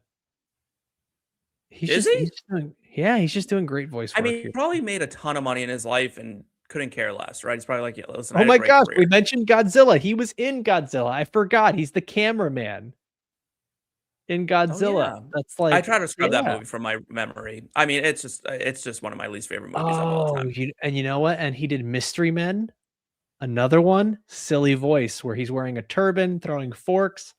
Yeah, I mean, even Battle of Smithsonian has that like lisp going on. It's very like he's very good at that, but he never. I don't think I've ever seen him play Hank Azaria. I don't know what Hank Azaria is like. It's like Mike Myers. We got one Mike Myers movie. We got So I Married an Axe Murderer, and then never saw Mike Myers play himself again. Character actor, man. Character actor. So weird. How about Diane Wiest? Oh, I don't know enough about her. I don't know enough about Diane Wiest. I know the name, and I know the name because of Brooklyn Nine-Nine, because like Charles on Brooklyn Nine-Nine is like obsessed with Diane Wiest. And then this movie, but I know she's like, I think she's won an Oscar or has a couple of nominations throughout her career. I can't imagine this is the peak of her powers. I mean, I'm trying to remember. I'm normally so much more prepared for this, but I read through her stuff and I'm just like, because I don't know Diane Wiest, I'm like, I don't know what the zeitgeist was saying about her. No, you know what? I think it's before this, actually. I think this is another one kind of like Williams, where she's a little bit on the downturn because she had done Edward Scissorhands. And then it looks like, and she had already done Footloose. And then really after this, her face is not memorable to me. Like I could see Diane Wiest walking down the street. I wouldn't know who she is. I mean, like, it's so strange. Yeah, like I don't know if this is the apex, but I don't think it's the downturn either. Like it kind of feels like one of those flat careers, unfortunately. It's like that mountain next to Everest, I feel like, for her. It's not quite Everest, but she's in the mountain range right now. Yeah. She's part of the Himalayas. Yeah. All right, John M. Chu Award for if a movie is too long. Maybe 5 minutes. Maybe 5 minutes you could cut, but not much. There's not a lot of fat on this movie. I think if you cut Val out of the movie, if he shows up, says, "Dad, I need you to do this for me," then like takes a swan dive off the balcony, I think you cut his lines out and it's a better movie. But you know what they could have cut? Everything with the reporters. I was just gonna say that. Like, I think that I think you have to have something with the reporters, but I don't think you need storyline. You could just make it that the reporters found their way there. Yeah, they were just in it a lot, and it was really just a means to the end of the movie. I also think like even the stuff with Christine Baranski, where it's like maybe that didn't have to be as long, but because it's her, we allow it to be that long. Because it's really just scene in their office. You're right. That scene in her office, if that was anyone other than her, you're like, why is this going on so long? Like, you almost derail the movie a little bit because you're like, okay, let's get to the action. Yeah, and they kind of shoehorn in that little bit of jealousy with Albert there, and Yeah. I'm like, and it almost muddied up in a weird way Robin Williams' character, in just a weird way where I was like, wait, is he bi or is he gay? Because like, why would Albert be concerned about this? Yeah. Yeah. And yeah, I didn't. Yeah, that could have gone away. But whatever. I'll let it stay because it's Christine Baranski and we got her in the movie. 15 minutes of lame, part of the movie that's best for a pee break. Again, I said it's the office scene with Christine Baranski Yeah. or anything. I'm gonna agree with that. It just goes on for 3 minutes too long. Yep. All right, this is a new one. It wasn't here when you did the last. Oh nope, that's not it. Blah, blah, blah. Ignore that at the bottom. I'm trying to find my my trade deadline deal. There it is. Trade deadline deal award for one actor or role the movie could have brought in that would have made it an award contender. Ooh. I think it's less about an actor that could have come in. I think if they would have had some original music, it could have worked. I think there's Ooh. something there for like an original score that could have worked because everything here is you get to like we are family, we get like, you know, Which I hate a that lot song, by the way. I wish we picked a better song. yeah, like we get a lot of like different like theater and show tune stuff. We got and- Gloria Estefan, great song, by the way. which But I little love maybe Gloria this isn't Estefan. a movie that can have an original score. Because like you're not getting John Williams to pop in for the Birdcage. Right, right. Although you never know with John Williams, that dude kind of pops here and there on a lot of different stuff.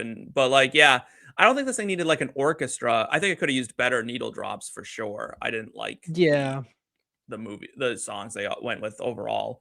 We Are Family to me is one of those songs. Like it's like Fortunate Son to me. I hate it. Like when it comes on, I just want to change the station. It's the ultimate campiness like in music. Yeah, like I where thought it was it was it was almost too more. campy. Yeah, I was like, you might as well have played YMCA at that point. Um, like, I said, can we trade the homophobia of the 90s? Oh, see, that's so much better, man. I asked to That's trade the homophobia of the 90s, and if I can't get away with that, oh my god, I put someone for Val that I forgot about, Freddie Prinze Jr. amazing. Amazing. I love it. I love it so much. Little Freddie Prinze Jr. action. I like. Perfect. And you know what? I'll one up it. I'll say stick Sarah Michelle Gellar as Callista Flockhart too. Let's go. Movie's let's infinitely better. Infinitely better. This is an absolute 10 out of 10 classic. Never change a thing with those two in it. You fixed it 100%. Fix the movie. Yeah, those trades are sometimes really tough, but you know, when you can find them, that it's nice. All right. What script did they get award for an actor who's in a totally different movie? It's fine if you pick no one. I mean, it's hard. Like, I don't want to keep beating a dead horse here, but it feels like Val. I know. He's playing it so dramatic. Everything from him is dramatic. Even the comedic beats that are supposed to be for him, he never nails. And like, it makes me wonder, like, what did they have him read where they're like, this is our guy. This is who we're going to cast. I truly believe they ran out of budget. They just had to take someone. There's not even good chemistry with him and his supposed father. Like it's just so awkward. So weird. It's so weird. And I'm like, not was even this good someone's son? Was this like a producer's son, a studio head son? Is like Futterman like a like the worst kind of nepo baby, like Dakota Johnson? Like what is happening in this movie that he has zero chemistry with anybody? And I don't even mean to disparage Dakota Johnson like that. Let me just correct this for a second. I don't like her roles. I think her agent gives her really bad choices for roles. Yeah. But I really like Dakota Johnson, the person. I'm a huge fan of her. She's so funny in real life, and I've never laughed at a thing she said on screen. She's so charismatic. She's so likable. And I'm like, what is going on between like your life, like, and what roles you're taking that you're not nailing this? I kind of want to like have it out with her agency because it makes me mad. Yeah, she's one of those that I'm kind of the same way. Like, I think she has these funny moments. It almost feels like one of those actresses where they were trying a little too hard to just like shove her into everything. And I think the the epitome of that is the Madam Web thing. Like, just Yeah, let's shove her into a Marvel movie. because she is Melanie Griffith's daughter, I think, if I'm remembering correctly. Dakota Johnson, no, it's someone else. Oh, hold on. Who's her mom? Oh, it is Melanie Griffith. You are 100% right. Yep. Yeah. I will shut up now. I'm like, I think that's who like, so Body Double, great movie. Like, it's a terrible movie, but a great movie. So if you ever need something that's truly like, you're like, oh, if you want to take acid and watch a movie, watch Body Double. It's always a fun time. I'll keep that in mind. All right. 12 on 18 Tin Cup Award for surprising decision by the filmmakers. Have you seen Tin Cup? I have not. No. It's not worth watching, but I will tell you that this award had to be named for it. It's a Costner movie. It's a sports movie. He plays an amateur golfer who, on the 18th hole of the U.S. Open, he's about to win the U.S. Open. All he has to do is par the hole, and it's 280 yards to carry it to the green, but there's like a pond in front of the green. And everyone's like, lay up, lay up, lay up. But this guy's whole life has been like, you never lay up, you never lay up. And he doesn't. And he winds up shooting a 12 on the 18th hole and losing the U.S. Open. That's how the movie ends. What the fuck, man? Yeah, so you don't get like the happily ever after. And they try to like, he gets the girl and like he walks off and like looks at the winner and is like, nice par. And they imply the fact that like that guy settled for the U.S. Open, but he won the girl. And I'm like, that's fucking stupid. Mm-hmm. You just blew the U.S. Open as an amateur. You had it made in the shade for life. You were good. Wow. Okay. Yeah. I'm definitely not going to see this movie now, but just no, it's not worth watching. It's like 2 hours of Kevin Costner doing Kevin Costner things and then losing. But surprising award by the filmmakers. I said having so much openly gay moments, being so crass and forward, being so drag accepting, like leaning into the drag aspect of it. Not only with like using it as comedy for Nathan Lane, but they had real drag queens at the beginning of that movie. Like that was full on drag show. That's what I put, actually. It's like to have it at the opening too. Like they were not afraid. They set the tone of the film early of like, hey, if this stuff bothers you, like you're probably gonna want to walk back to the box office now. Because like it's that's the whole premise of the movie here. So just get ready. Yeah. It's honestly, given the timing, not that like the 90s was like super intolerant, but it was definitely way more intolerant than it is today. And so like to have that early was a lot. Definitely for a modern audience at that time. I think this we'll get into this more because I'm going to talk about the Hot Take Hall of Fame. But you know what? I'll save it because I don't want to like give it away. All right, the Jake Perry would live in the Millennium Falcon Award for prop you'd want from set. This is because on your episode, Jake and I hashed it out over whether or not he could have the Millennium Falcon because I'm like, it has to fit in your house, and he's like, I would live in the Millennium Falcon, and I'm like, that's amazing. Just amazing. So what prop or props would you want from set? Can I pull a Millennium Falcon here and say that I'd live in their apartment on South Beach? I'll let it go. I'll let that one go. I let Jake have the treehouse from Hereditary. That hasn't come out yet, but it will before this one. But like, yeah, I let him have the treehouse from Hereditary. Can I get the bowls? That was my other one. the little porno bowls, or Agador's shoes. Agador's shoes would be amazing. I like the what else do I like? I like the Playboy that they put in the bathroom, and they're like, that's what they read. They read. It's so great. I think that's just so funny. I think that's so like, yeah. Or I'd like a Pirin tablet if they had an actual. I'd like one of those. Nathan Lane's wig. 100%. Yep. I think that'd be a good one. Yeah, that'd be mine. But I'll go with the bowls. That'll be my final answer. Give me the bowls. That's a nice one. I like my apartment and I don't want to live in South Beach. I feel like walking around South Beach, like I'd feel really like I think I'd have an inferiority complex. Everyone there's so pretty. It's well, one, no. Like you look like you should be on South Beach. Like Thanks. You're a South Beach looking guy. You're a handsome guy. But like I just am like I'd be like, you know what? I don't need to feel like I'm like competing with all these people. You know what? Being there, it almost feels like being in Times Square. is just you wake up, you go to sleep, there's constant tourists around. Like it's Right. not an enjoyable place to live, I would imagine. See, it's so funny because if I could live anywhere on Earth, if someone like a genie came to me, it's like, I'm gonna put your apartment wherever you want. I'd be like middle of Times Square, just hovering above it. That's where I Really? want to live. Yeah, I'm a city boy. I'm a city Oh, boy through like yeah, through I and can't. through. When I moved, so I live in the city I actually kind of grew up in. Um, but we moved to New Hampshire when I was young, and it was so quiet that I couldn't sleep.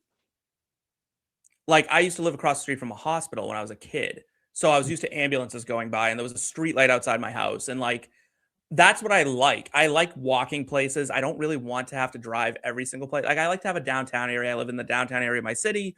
I like that. So like New York to me, every time I'm there, I'm like, New York and London were the two places I've looked at my boyfriend and been like, we're moving here. Okay. Yeah. Damn, But Times he's like, Square, I could not do that, man. he's not about that idea either. He's like, no. He's like, go sell a script. Let's move to LA. Like, let's be real. So I'm like, okay, I'll do that. All right. Drive-in date night double feature, movie to watch with this one. Oh, this one was a tough one, but I felt like I wanted to make it a Robin Williams movie because I think that when Oh, I'm done with okay. this, I want more Robin Williams. And I think it's Mrs. Doubtfire because That's a in great one choice. movie we get Nathan Lane dressed as a woman, and then in the next one we get Robin Williams dressed as a woman. And I think it is right This on is par excellent. with like the laughs per minute. I die every time Robin Williams says, "I do a great impression of a hot dog." Just it's just incredible, man. That So yeah, is that's my double incredible. feature. I went with more of a like I wanted some sincerity, right? And I stuck with queer movies. So I wanted one that like touched my heart a little bit more. And I went with this movie. It's a foreign film. It's I believe it's Belgian. It's called Young Hearts. And I watched it last year and it actually made my top 25 list of 2025 that I did for IBT. And it's a coming of age story. It's like two like 13-year-old, 14-year-old like kids that like are discovering themselves, find each other, fall in love with each other. And it's like this like really tender, sweet movie that's entirely in a foreign language. So I was like, I don't know if I'm gonna like this. This is kind of tough. So good. So good. I was like absolutely moved beyond belief because it was so real. And I just think that's really nice to kind of you get all the laughs out of this movie, and then you get all the feels out of the other movie, and it just brings a whole beautiful movie night together. I love it. I love it. Yeah. I don't know why. I don't know why that one came into my mind, but it was the one that like literally I was like, I finished this movie. I was like, I should watch that. Um, but I didn't, and I'll probably watch it in the next like, I don't know, day or two. All right, hot take Hall of Fame. Spicy opinion about the film that needs defending. Would you like to start? Or I'm would you like actually me to? I'll throw mine out there really quick. And it's just that I don't think this movie could have been made in any other time. I don't think this movie could be made in the 80s. And I think maybe in the 2000s it could work, but we were already into like the bro comedies at that time Yep. where everything was Anchorman, Dodgeball, stuff super bad, stuff like that. And I Yeah. definitely think it can get made today because it is all about a gay couple getting one over on a Republican senator. Like this would become such a divisive movie that like you're worried Yeah. about people's safety going to this movie. So it's like I don't know that that's all that spicy. I just don't think this movie could have been made in any other time frame than where it was right there in the middle of the 90s when everyone Yeah. was just happy. You're absolutely right. This thing gets made today. There are fights breaking out at movie theaters constantly, right? 100%. There's just absolute rumbles going on. And that's absolutely, yeah. Yeah. This movie was made literally at the only time it could be, right? You're right. The 80s too homophobic, wouldn't do it. AIDS crisis is going on. Everyone thinks gay people are like the worst thing on earth. Philadelphia comes along in like 92, 93. We get like, all right, gay but tragic. And then this movie, yeah. So it kind of goes hand in hand with mine. This movie should be listed among some of the most important in all of queer cinema or cinema in general. Having a star like Robin Williams be a part of this and so defensive and protective of Nathan Lane is the best testament to his character as a person. Having someone like Robin Williams step into this role, be like, I will play a gay character that's not like closeted gay, that's not apologetically gay, that is very flamboyant and open and queer. And then Hank Azaria doing the same thing, being open, queer. Nathan Lane, same thing. it was so important that this movie should be listed when people talk about important films. This couldn't have been made at any other time, but it allowed a lot of movies to be made, I think, after it that wouldn't have been made otherwise. Is this, to steal the rewatchables thing, is this Apex Mountain for gay films? I would say yes. I think this is Apex Mountain for Because I think for all gay we films. get really after that like makes a big influence is Brokeback Mountain. And I feel Yeah. like that gets used more in memes than it does anything. Like So Brokeback this Mountain, movie purposely didn't take itself seriously, and I think yeah. that's why it holds up so well. Brokeback Mountain got the Oscar nomination, lost to Mhm. Crash, which Whatever. like come on, that's bullshit, but whatever. I like this so much more than Brokeback Mountain. I don't think Brokeback Mountain's a great queer movie. I think it's a great cinematography, like an exhibition in like how well you can Performances. shoot a movie. But Yeah. like it frankly was just a little too it brought us back to the gays are it's a tragedy to be gay. Yeah. And I don't love that. And I think this movie was like, no. And again, I'm gonna get to it with the quote because it really encapsulates how I feel about this movie. So I would say for me personally, I think this is the Apex Mountain or the LeBron James Award or whatever you want to call it of queer movies. Yeah. So, all right, where are we? Legacy test. Is this movie still essential today? I think we both agree that yeah, Yes. I think it absolutely. gets better too. I think it gets better with each year. I think it gets better with each watch too. You see something that you Yeah. didn't see or hear something you didn't hear because you're usually laughing too hard to hear everything. Did this movie need more gay people? I don't know where you would have put them. It's the Birdcage isn't big enough, baby. Yeah, like I think that was a sold out. That was a sold out place. That place was Yeah. packed to the rafters with people. Life lesson of the movie: be yourself. Fuck hateful people. I mean, it's a little on the nose, but it's be more tolerant of people. I love the Ted Lasso quote: "Be curious, not judgmental." That is such a I good mean, quote. That show. I need to watch that show like closer.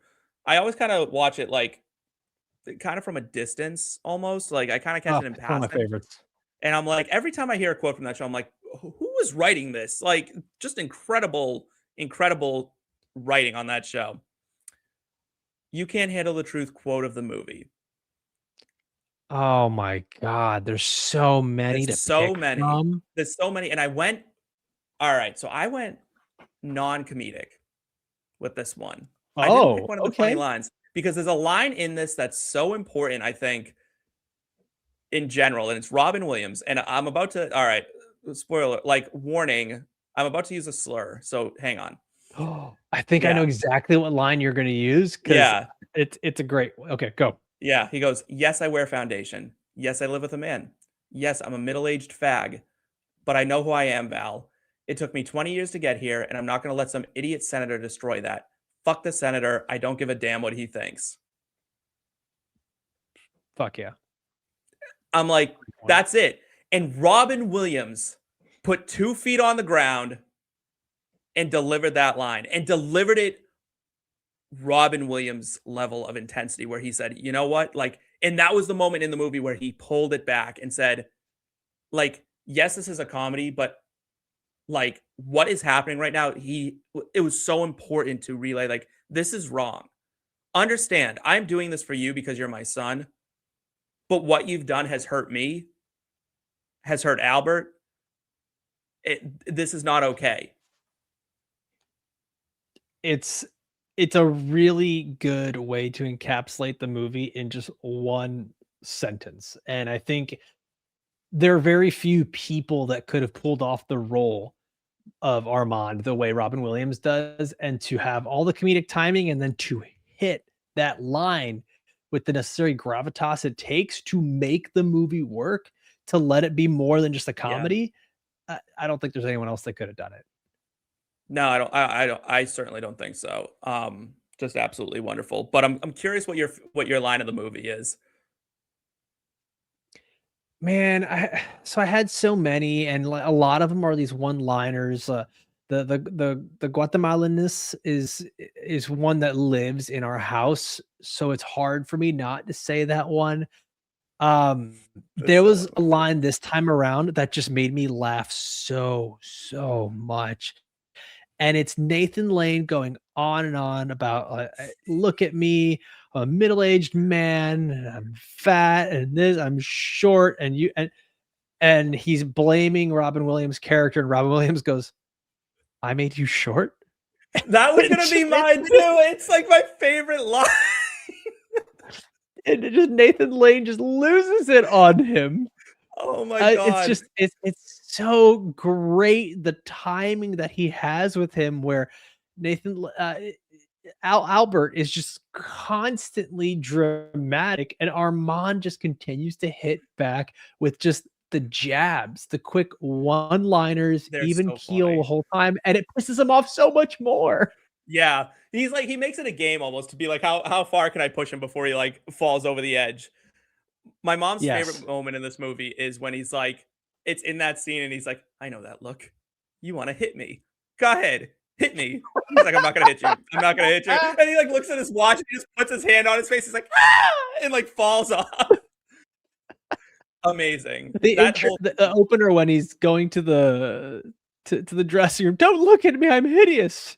Oh my It's god. just great, man. It's so good. It's so good. Real quick, would Steven Tyler having Steven Tyler in this movie have made it better? Sure. Why not? He can be a patron. I think you have him as one of the drag queens at the beginning, Yeah. just unknowingly. You don't even make it obvious that it's Steven Tyler. Yeah, that works. I like that. If this movie was an NFL, NBA, or MLB player, who would it be? Oh man, Can I give you mine? go for it. I got one. I said for it. Terrell Owens. It's big, dramatic, flamboyant, and wildly underappreciated, but it is incredibly important to so many that came after it. Fuck mine. You nailed that. You nailed that. Oh, I was gonna go like deep cut, like underrated Miami Heat basketball. You nailed that. It's Terrell Owens. Because I was gonna say the movie's underrated, but like it's not even that, because now I can't even say it's a cult classic. Like it just is a good movie. It's just a good movie. It's just really, really good. Yeah. All right. This is an insane category, but I love it. The Why Didn't They Just Train Astronauts to Be Miners in Armageddon Award for questions you need answered. Just that's always bothered me about Armageddon, and it's I'll never forgive what's his face there, Michael Bay, for that plot hole. So man, this one for me is so simple. The dinner did not have to be that difficult. Gay, straight, man, woman, no matter what, the dinner did not have to be that difficult. You live on South Beach. You didn't need Agador to make a stew. You could have ordered from any restaurant, get takeout, and just go tell Agador to go pick it up at a restaurant and just keep bringing it out. You own a nightclub that has a kitchen. Like, what are we doing? What are we doing? You could have just had it brought up. That actually does drive me. I'm like, wait a minute, why is he cooking? Like, there's a full kitchen right below their feet, and like, why do you need the mom? Just be like, oh, she's out of town visiting her parents. There's the answer. No mom needed. Yeah, like, and I don't. I guess it's because it's like a whole. You dropped it unexpectedly, but like. I don't know the whole reasoning with it, but like, yeah, that's the one thing like I think could just totally have just changed the movie. It solves like a lot of the problems right there, because that's where everything goes to shit. It's not even Nathan Lane being dressed up, because you've got him fooled the whole time. It's just how poorly the dinner goes. Yeah, literally, it was. Mine is, why is Nathan Lane's drag makeup so bad? Like, I know you haven't been to a drag, like from the beginning of the movie, really or in general. Throughout. Why is it always so bad? Like, drag queens, there's an art to this, right? Like, there is a real, like, they can totally vanish into it. Like, I went on a few dates with someone who was a drag queen. He was a DJ, and then he did drag on the side. And like, when he went into drag, it was like I didn't even know who he was. And why was Nathan Lane so bad? And that's not a convincing, like. I know it had to be because it's like a farce and all this stuff, and it's whatever. But it was so unbelievably bad that like no one would have ever been fooled by it. They would have been like, "Who is this like hideous woman that you were married to?" Like, like I think that's, and obviously, like you said, I think they just do it like that to sort of overstate it and make it that much funnier that Gene Hackman is like kind of into it and like super digging into Nathan her. Lane's Yeah, character. really into him. Yeah, it's like he's like, "I love her." When he says that, he's like, "I love her," and like Diane Weiss is like, just like stares at him, like stares daggers at him. That was an underrated moment for her. Like he hates the Armand character. He's just like, oh, I've seen guys like this all the time. Yeah. Just treat women like shit. Just like, what, dude? It's unbelievable. He was, you know what? Gene Hackman was kind of on a heater on this movie. Like he really. If his role doesn't work, I think the whole movie falls apart. There's a lot of that in this movie. But all right, the Hey I Know Them award for an actor you can't name but know from like 10 different projects. I have Calista Flockhart. I've seen her, couldn't really identify her. I've never seen Dan Futterman in anything else. No. I think for me it would have been the mom. Diane Wiest. What was it? Diane Wiest. Yeah, like I recognize the face. I think for most people it's probably going to be Christine oh my gosh, Baranski. now I'm blanking on Christine Baranski. Thank you. I think it's going to be her. And I was curious. They're going to list like a lot of the things I mentioned. Yeah, I was wondering if she would be like that guy, essentially, like, or not. Because I'm like, I know her, but is that because like we know her because we're movie fans, or is it because she's a big enough star that people just know her? And I'm like, I don't know. I feel like in theater circles, she's big. Yeah, I can see that, and especially like roles in Mamma Mia and stuff like that. But I think the average movie goer is just like, oh yeah, I've seen her in some stuff before. Yeah. All right, this should be like the Joey Wright Award, or segment, because he was the first one. We used to just recast it, and then I was like, "Oh, we won't recast this one." He said, "Actually, can we redo it and do it?" We did Sinners, and he's like, "Can we recast this as if it was a 1990s Spike Lee joint instead?" And so now I do it as like a specific thing. So we're recasting this movie as if it was a 2016 Adam McKay production. I dig it. I'm totally in. So let's start with Armand. This one was actually kind of easy for me. It's Steve Carell. I think Steve Carell hops right into the Robin Williams role where he can, That's a good one. He can give the dramatic speech. This is all thanks due in large part to watching Crazy Stupid Love. I think he can give the good dramatic monologue. I think he can do the comedic timing of fuck the shrimps. I think all of it. Steve Carell with a mustache owning a nightclub in Miami and an Adam McKay movie. Yes, 100%.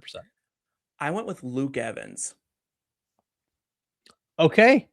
I like it. I like Gaston. Gaston. He hits that. Yeah. And I'm like, and I wanted a real queer actor playing him. So that was part of it. But he's also like, he's handsome, but he's funny and he's able to be like physical and he's got a lot going on. This is the hard one. Albert. This is a tough recast. This was so challenging, man. I wrote down like 17 different names. And like a couple of them are like, it doesn't work in 2016 because this guy wasn't popular. But then I found one that I think works. He plays a gay man in 13 going on 30. And I think Andy Serkis is just a chameleon. Interesting one. Yeah, he is. He absolutely is. He can do voices. He can do voices. He can just get lost in a role. Like we've seen him be anything from Ulysses Claw in Black Panther to fucking Gollum in Lord of the Rings. Yeah. And then he can be Alfred in the Batman. Like this guy can kind of do anything. He is. There's very few people I could trust with this role. Like I genuinely don't think anyone else could do that role except for Nathan Lane. But if we're doing a recasting for 2016 Adam McKay movie, I'm gonna go with Andy Serkis. I went and I probably am a few years too early on this one, but I needed drama, right? Like someone who could be like comedically dramatic. Dan Levy. Oh, okay. Yep. Like I dig it. look at him as David on Schitt's Creek, and Yep. like you can almost see the blueprint a little bit, like the fingerprints of Albert on David.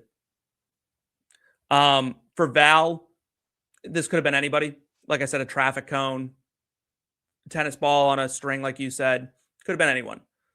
But I went with Nick Robinson, young actor, nice guy. He was in Jurassic World. He was in Love, Simon. He was like, oh, okay, yeah, yep, good actor. You know, nice looking kid. You'd root for him. And he was about 20 years old in 2016. I dig that.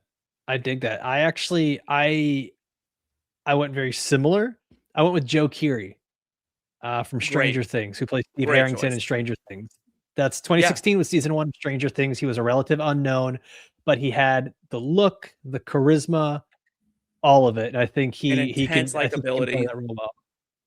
Yeah, super likable. Got to be likable for this role. Senator Keeley. This is a tough one. Senator Keeley's a tough role to take. Well, if it's going to be an Adam McKay movie, I went with someone who I think steals the other guys. I went with Michael Keaton as Senator Keeley because he absolutely steals that movie as the police chief. That is such a good choice. I love that choice so much. So much more than I like mine. I don't like mine as much now. I liked it at the time. I have Bryan Cranston, and now I'm like, Oh, but he can play so funny, that, and he's so good at yeah. But Michael Keaton would add a totally different layer to that in a way that, like, Bryan Cranston, it's almost too obvious now, where it's like, that's like, of course he's gonna do that. Michael Keaton, that's so good. Oh, that's so good. All right, last one is Louise Keeley replacing Diane Wiest. Wait, are we skipping Agador? Oh, I did not recast Agador, but you were more than welcome to, because I just was like, I'd put Hank Azaria right back into it. So I think I got a good one. Lay it on me. It's once again a veteran of an Adam McKay movie, and we've seen him do a very similar role with Ken. And this damn guy is so hot right now, Ryan Gosling. Oh my God, Ryan Gosling would be amazing. Do you think it would be problematic that he's not Hispanic and he's not Guatemalan? No, I mean, no, we're just gonna let it go. I don't. It's also the 90s, man. Like, I don't think anyone really cared. They were casting people. They were casting. Oh, it's 2016. No, I still don't think no one cared at 2016 either. I think they make him cast like white regular people houseboy. Maybe they make him white, but other than that, like, I think Agador works out. Like, and they just let it go with Ryan Gosling. That's the other thing too. Is like, I don't think Agador is his actual name. I think that's like a name he goes by. Because, like, you could just make that character not Guatemalan, and that's it. Yeah, no, I think you're good. Or it's funnier that it's a white guy pretending to be Guatemalan. I think it's funny as hell. I think that's an amazing one, because Ryan Gosling, I think, is my favorite actor, like, of that generation. I think he's the best. I would think so. Have you seen Project Hail Mary? He's phenomenal. Not yet. Oh, it's awesome. I got invited to go see it tomorrow, but I'm like, my boyfriend's parents are coming into town in a few weeks, and they're like, "Oh, do you guys want to go see Project Hail Mary with us?" And I'm like, well, you know what? I'll wait to go see it, because it's like 2.5 hours long. And I'm like, if I'm going to commit 2.5 hours to it, like, I don't know if I can do that multiple times. You know what I mean? Like, that just feels like a lot. Mm-hmm. But I don't know. I'm not a huge sci-fi guy, so usually I like kind of steer away from that. But all right. So now on to Louise Keeley, played by Diane Wiest. I also dipped into the Adam McKay casting pool. I went with Mary Steenburgen. For those of you who aren't psychopaths about movies, that's the mom from Step Brothers. It's fantastic. That's fantastic. I love love her. I love her and everything she's in. I think she's always amazing. I absolutely, and that like that. I think that one beats mine. I think that beats mine because I went with Susan Sarandon, but I think Susan Sarandon's too cool to play that role. So I really like yours a lot better because she always plays the quintessential mom. Yeah, she does. Yes, Mary Steenburgen. Yeah, she does. She'd be so Like good in that even role because she can be that aloof, like not sure what's going on. She's just so funny. She's just so good. I absolutely love her. I don't hate Susan Sarandon though. I actually really like Susan Sarandon. the other one that I had put was the mom from Just Friends, the Ryan Reynolds Amy Smart movie, where she's just Okay. always kind of a ditz, and she's Yeah. like, she overhears her son saying that he's smacking the ham, and she's like, "What ham? Not my good ham." Like she can always Yeah. just play like like the dumb mom that's going along for the ride. But I She would love be yours good. so much more, man. I Steenburgen like is a her. Yeah, she's amazing. Do you have any other recasts? the daughter. I think Elle Fanning pulls that off pretty Elle well. Fanning would be a lot. And gives Elle it, Fanning would be really interesting. I think she'd be a more interesting character. gives it a little more personality to Yeah, it. and then just off the top of my head, Christine Baranski, we could recast with Sandra Bullock. Oh yes, I love it. I think Sandra Bullock I is love this. like, she's gorgeous and all that good stuff. So, also fantastic actress. So, like, what's not to like with her? So, all right, you ready for the big question of the day? Final Let's get it. rating out of 10. Everything in my heart wants to give this a 10 out of 10. And I can't do it because Val is so bad Yeah, and the ending feels so rushed and incomplete and disjointed from the rest of the movie. But I think you've got 90% a phenomenal movie. I'm going to give this a 9.5 out of 10. I think it is nearly a perfect film if we get a more congruent ending, and if the crux of the film is not just the son being a total fucking turd, and yeah, he's a like better character to enjoy. I think it's a yep. much better movie. But yeah. I absolutely agree. Absolutely agree. I am a notoriously hard grader, so my grades always tend to come in lower. I went 8.9 though. So 8.9 for me is like I almost couldn't give it a more glowing review. It's like the third highest Yeah. movie I've ever given. So like this is a 5-star on Letterboxd for me. This is like Yep. knocked out of the park. Absolutely perfect. Alfredo, we've reached the sad part of the show where it's time for us to say goodbye to the people though, Mm. as unfortunate as it is. But I want to thank you for being here. It's truly, truly, truly such a joy when you come on the show. You're so good at what you do. You're absolutely electric every time you're on screen. Tell the people where to find you and what kind of projects you're working on, both in the entertainment space and maybe not. Yeah, so I mean, you can always find me on any of the social media platforms at Alfredo A. Brown. I'm hosting Unbinged, which we cover TV, movie, news, everything that is involved in the entertainment space. And lately, we've been Small covering controversy with Paradise. the unbinged popcorn and root beer world, where I invited you and Jag to do Sinners, and I didn't know you guys were also doing a big Sinners rewatch at the exact same time. Wow. Yeah. Yeah. Yeah. Yeah, I was Yeah. like, Who does that? interesting. I didn't know. I was This like, was oh man. I thought I had messaged you that, but there was something where we have a manager, and the manager's like, you guys got to hit Oscar movies. Like if you're gonna start doing a thing where you're doing rewatches of movies, we call them rebinges.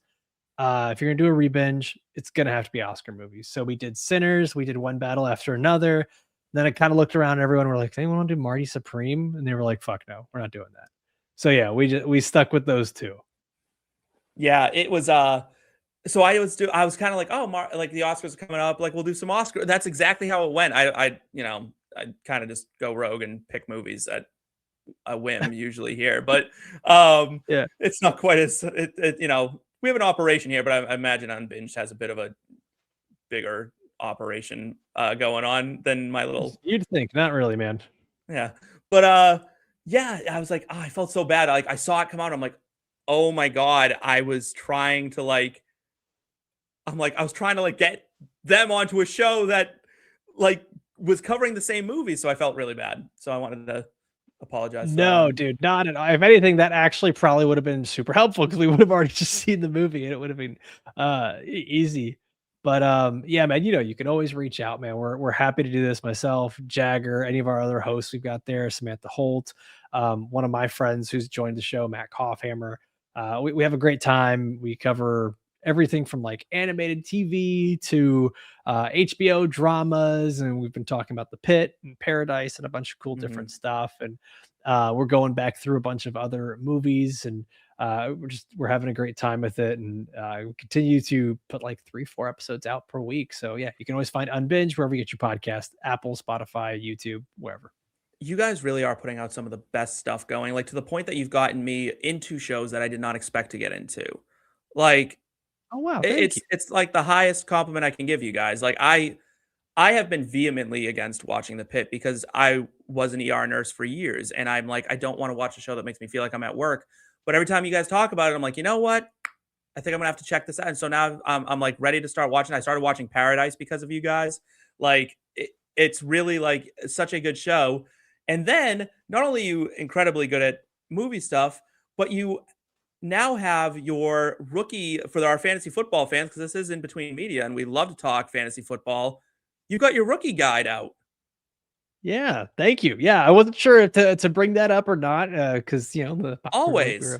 yeah, I forget IBT Media. We got a little bit of everything here, but yeah, I've got the Pretend GM Fantasy Football Podcast, the now award-winning podcast, which is cool to say out loud. Congratulations. Thank you. And with that, I've decided to take a lot of the stuff that I put onto the show and put that into a rookie guide for the people that play fantasy football and dynasty football and whatever you do in that space, to learn a little bit more about the rookies. I actually got the opportunity to be a college football scout for a year working at FIU, Florida International University in Miami. And I have some experience of actually evaluating players and how it's supposed to work for them on the field and how it translates to the next level. So to do that, make it work for fantasy and put that into a nice big guide for everybody, that's been really cool. You can find that over on pretendgm.com/guide. And right now it's still 30% off. It's a pre-order price for that guide. So you can go ahead and get that today. I tweeted about it earlier this week. Hardest worker in the damn room. Every single room you walk into, and you're absolutely a joy to have on the show. Thank you so much, Alfredo. I'll catch up with you on the other side of this drop. But for the rest of you, that's a wrap. Thanks for joining us.